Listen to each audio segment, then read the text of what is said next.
अस्सलाम वालेकुम। आज जो कहानी मैं आप लोगों को सुनाने जा रही हूँ, ये कहानी मेरी बाकी कहानियों की तरह एक हकीकी वाकया है। ये कहानी मैंने अपने किसी करीबी दोस्त से सुनी थी, जो कि उसके साथ कुछ साल पहले पेश आई थी। उसके मुताबिक आज से करीबन 10 साल पुरानी बात है कि जब हम लोग सियालकोट में रहते थे। जिस घर में हम रहते थे, ये घर हमने रेंट पे लिया हुआ था और मकान मालिक बहुत बुरी नेचर का बंदा था। हर माह रेंट बढ़ा देता था और जब बढ़ाने की वजह पूछो तो लड़ने लग जाता। कुछ माह तक तो ये सब चलता रहा। फिर मेरे वालिद साहब ने एक और घर देख लिया। उस घर का रेंट तो कम था, पर उसके साथ साथ मकान मालिक भी बहुत अच्छी नेचर का लग रहा था। मेरे वालिद साहब ने ये सब बातें आकर हम लोगों से शेयर की, या ये कह लीजिए कि उन्होंने अपना फैसला सुनाया। अभी महीना पूरा नहीं हुआ था, इसलिए हमने कुछ दिन इस घर में मजीद रुकने का सोचा। उसने बताया, अगले दिन मैं, वालिद साहब और बड़ा भाई यानी हम तीनों नया घर देखने के लिए गए, जिसके बारे में गुज़श्ता रात वालिद साहब बता रहे थे। ये घर हमारे घर उस वक्त के मौजूदा घर से कुछ फासले पर था। ये एक नई आबादी थी, मतलब कोई नई जगह थी, जैसे आजकल हाउसिंग सोसाइटीज होती हैं, शायद इस तरह का कुछ कहने।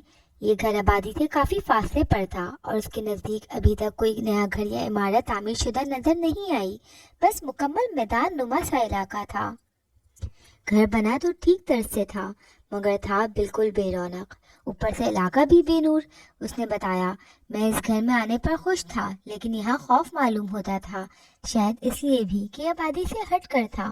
वालिद साहब ने इस मकान को हाथ से नहीं जाने देना चाहते थे। वजह ये थी कि अब वो पुराने मालिक मकान के एटीट्यूड से तंग आ चुके थे, और शायद इसलिए भी कि इसका रेंट भी बहुत मुनासिब था। यहाँ सब कुछ नॉर्मल था, पर मालूम नहीं क्यों एक अजीब नहूसत महसूस होने लगी थी। मैं इस बात को लेकर कुछ घबरा रहा था। एक डर सा महसूस होता था इस घर को देखकर। ऊपर से सहन में एक पुराना बरगद का दरख्त लगा हुआ था, जो देखने में बेहद पुराना था। उसकी शाखें ऐसी मालूम होती थीं जैसे कोई बाल खोले हमें मुसलसल देख रहा है।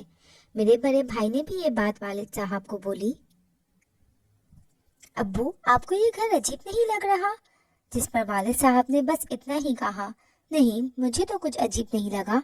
उसने बताया, इस घर में कुछ बिल्लियां भी नजर आईं, और अजीब बात ये थी कि वो बिल्लियां हम लोगों से बिल्कुल भी खौफजदा नहीं थीं। अगले दिन हम लोगों ने घर की सफाई सुथराई शुरू कर दी। सफाई के दौरान हमें एक कमरे में कुछ गेंदे के फूलों की पत्तियां मिली। बाद में मालूम हुआ ये फूल हिंदू लोग अपनी इबादत के दौरान इस्तेमाल करते हैं। खैर, 2 दिन बाद हम लोग यहाँ शिफ्ट हो गए। उसने बताया कि जब हम सामान के साथ इस घर पहुंचे तो घर के मेन गेट के बिल्कुल सामने एक काली बिल्ली बैठी थी। इस बिल्ली को देखकर मेरे वालिद साहब ने भगा दिया, पर वो भागने के बजाय कराने लगी और इस तरह खड़ी हो गई जैसे अभी हम पर हमला कर देगी। खैर, गाड़ी से सामान उतारा जाने लगा। इतनी देर में वो बिल्ली मालूम नहीं कहाँ गई। हमने घर एक दिन पहले ही आकर साफ कर दिया था, इसलिए बस सामान रखने की तकलीफ रह गई थी। सामान रखकर हम लोग बिल्कुल थक गए। रात का खाना खा लेने के बाद सब अपने बिस्तरों पर जाते ही सो गए। रात के किसी पहर हमें सहन से बिल्लियों के रोने की आवाजें आने लगी, जिनको सुनकर हम लोग खौफ के दायरे में आ गए। अब्बू उठकर बाहर गए और उन्हें भगा दिया, जिसके बाद हमारी जान में जान आई। सुबह जब उठे तो सहन में किसी जानवर का कटा हुआ सर पड़ा था और बिल्ली उसे नोच नोच कर कहा रही थी। मैंने जब उसे देखा तो डर के मारे शोर मचा दिया।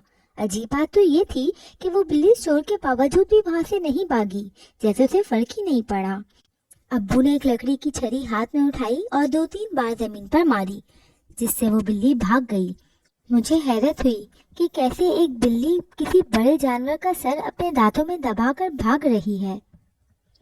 वो सर तो शायद बिल्ली से भी बड़ा लग रहा था।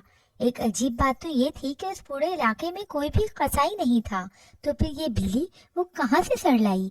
वो सर बिल्कुल ऐसा था जैसे उसके ऊपर की खाल किसी ने इंतहाई महारत से उतारी हो, और ऐसा काम तो कोई कसाई कर सकता है। उसने बताया, हम लोग ये सब देखकर बहुत डर गए, पर अब्बू ने हंस कर कहा, इसमें डरने वाली तो कोई बात नहीं। ये इतवार का दिन था, इसलिए हम सब लोग घर में थे। मेरा बड़ा भाई और मैं आसपास किसी परचून की दुकान की तलाश में मोटरसाइकिल पर निकले ताकि रोशन ले लें। जब हम घर से निकलने लगे तो हम दोनों भाइयों ने दरख्त पर वही बिल्ली देखी। وہ ہمیں گھور رہی تھی۔ اس گھر میں بہت سی بلیاں تھیں، پر اس بلی سے عجیب سا خوف آنے لگا تھا۔ اس کی ایک آنکھ تھی ہی نہیں، سب بلیاں کالی تھیں، پر اس بلی کی ایک آنکھ ہی اس کی پہچان تھی۔ تو اس نے بتایا کہ ہم نے جلد ہی ایک پرچون کی دکان ڈھونڈ لی اور سامان لے کر واپس آ گئے۔ دن اس چہل قدمی میں گزر گیا اور رات ہو گئی۔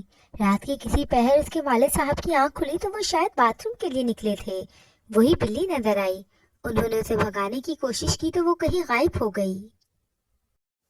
گرمیوں کے دن تھے اور ہمیں اس گھر میں رہتے ہوئے ایک ہفتہ ہو گیا تھا اور روز ہی کچھ نہ کچھ عجیب دیکھنے کو ملتا تھا۔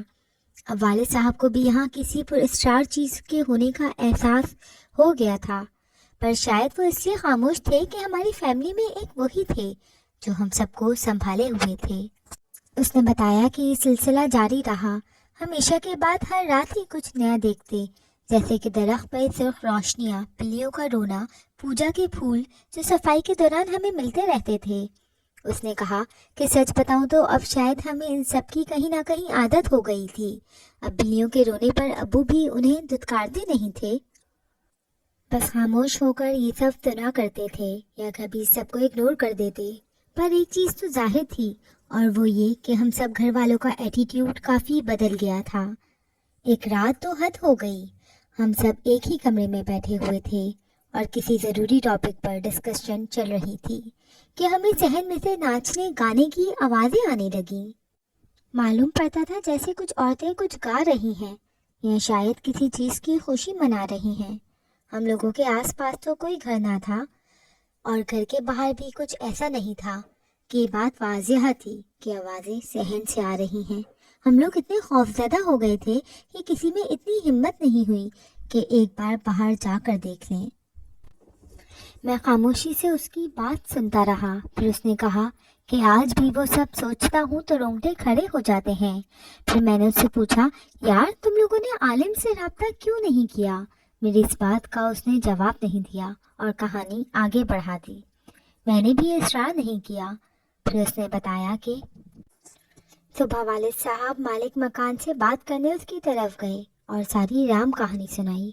پہلے تو اس نے ماننے سے انکار کر دیا اور یہ بات کہہ ڈالی کہ صوفی صاحب آپ اس دور میں بھی پتھر کے زمانے کی باتیں کر رہے ہیں، جس پر والد صاحب غصے میں ہو کر بولے، اللہ کے بندے، یہ سب میں نے اپنی آنکھوں سے دیکھا ہے اور سنا ہے۔ تم اب بھی مجھے جٹلا رہے ہو کیا؟ میں تم سے اتنی دور صرف مذاق کرنے آیا ہوں۔ مجھے کوئی پریشانی ہے تو یہ سب کہہ رہا ہوں، اور اب میں اپنی بیوی اور بچوں کو اس عذاب میں نہیں رکھنا چاہتا۔ اس نے بتایا۔ والد صاحب کی لمبی چوڑی داستان سن کر اس کے منہ سے بھی نکل گیا۔ اس نے بتایا، جو بھی اس گھر میں آتا ہے زیادہ دیر نہیں رہتا ہے۔ اس گھر میں جو بھی آیا ہے زیادہ وقت نہیں ٹکتا، پر وہاں جو کوئی بھی ہے کسی کو نقصان نہیں پہنچاتا۔ آپ کو یہ گھر کم پیسوں میں رینٹ پر دیا۔ ابھی اس نے اتنا ہی بولا تھا کہ والد صاحب نے اسے 2-3 سنا دی اور واپس آ گئے۔ جب وہ گھر پہنچے تو والدہ گھر کے باہر کھڑی ہوئی تھیں۔ وہ بہت ڈری ہوئی تھیں۔ معلوم کرنے پر انہوں نے بتایا کہ میں نے صفائی کے دوران برآمدے میں ایک آدمی کو دیکھا۔ اس کے ماتھے پر ہندوؤں والا نشان لگا تھا۔ وہ آدمی دیکھنے میں بے حد خوفناک تھا۔ اس کی ایک آنکھ نہیں تھی۔ والد صاحب نے امی کو کسی طرح بہلایا اور گھر لے آئے۔ میں اسکول میں تھا جب والد صاحب اور بھائی مجھے لینے آئے۔ ہم لوگ اپنی پھپھو کی طرف آ گئے جو شہر میں رہتی تھیں۔ کچھ دن وہیں رکے رہے۔ جب نیا مکان ملا تو اس منحوس گھر سے سب سامان اٹھا کر دوسرے گھر شفٹ ہو گئے، اور یہ آخری بار تھی جب میں نے اس گھر کو دیکھا تھا۔ اس نے بتایا، یہ میری زندگی کے خوفناک ترین ایام تھے۔